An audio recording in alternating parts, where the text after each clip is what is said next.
Imagine you're sitting in your living room, channel surfing with a remote control in your hand.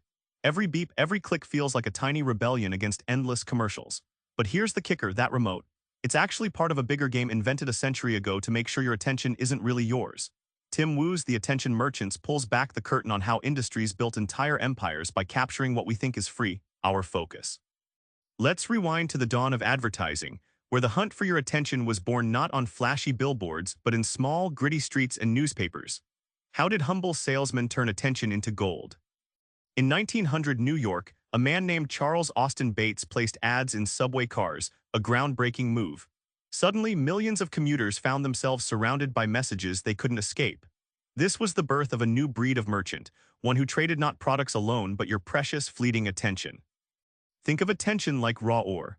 Early advertisers didn't just shout louder, they refined and processed attention, transforming it into a commodity. It's like turning dirt into gold. Psychological tactics and early market research became their furnace, shaping demand before you even realized you had it. This whole process triggered a seismic shift. Capitalism stopped selling just things, it started selling moments. From newspapers to radio, capturing attention meant controlling how and what society consumed, laying the hidden foundation of today's multi-billion-dollar industries obsessed with eyeballs. Fast forward mid-20th century and TV isn't just a box, it's a stage. But behind your favorite shows lurks a mechanism designed to snatch your gaze and never let it go. How did prime time become the golden trap? NBC executive Sylvester Pat Weaver pioneered prime time in the 1950s, a schedule designed to herd viewers into predictable hours, maximizing ad dollars. It was a game changer. TV wasn't about entertainment anymore, it was about packaging your attention into neat, sellable blocks. Around this era, Cinderella stories turned broadcasters into kingmakers. Oprah Winfrey exemplifies this shift. From local TV host to cultural megastar, her influence extended beyond ratings into politics and consumer habits. The celebrity industrial complex transformed ordinary faces into powerful brands that advertisers worshipped. Programmers mastered the art of the cliffhanger and appointment viewing, creating collective experiences so addictive that changing the channel felt like betrayal.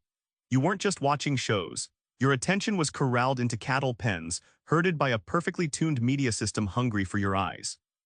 Now the battlefield is your hand and pocket. Our attention has splintered into countless tiny flickers, each commodified and contested in real time. Welcome to the age of microfame and clickbait, where the game rules keep mutating.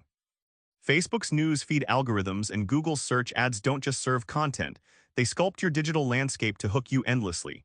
Wu describes this as a panopticon, where you, the user, are both watched and manipulated, your attention parceled out to advertisers like currency.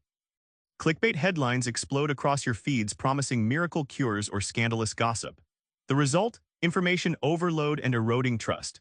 Like junk food for your brain, low-cost clicks drown out substance, breeding cynicism and fractured attention spans worldwide. But here's the silver lining. Billions have started fighting back via ad blockers, privacy policies, and simplified interfaces. Apple's aggressive ad blocking in its browsers is a landmark revolt, challenging merchants to rethink strategies or risk losing their prey altogether. Remember that remote control you held at the start? It symbolizes how attention has always been contested, fought over, and sold. The more things change, the more they stay the same, except now the merchants are slicker and the battleground is inside your smartphone.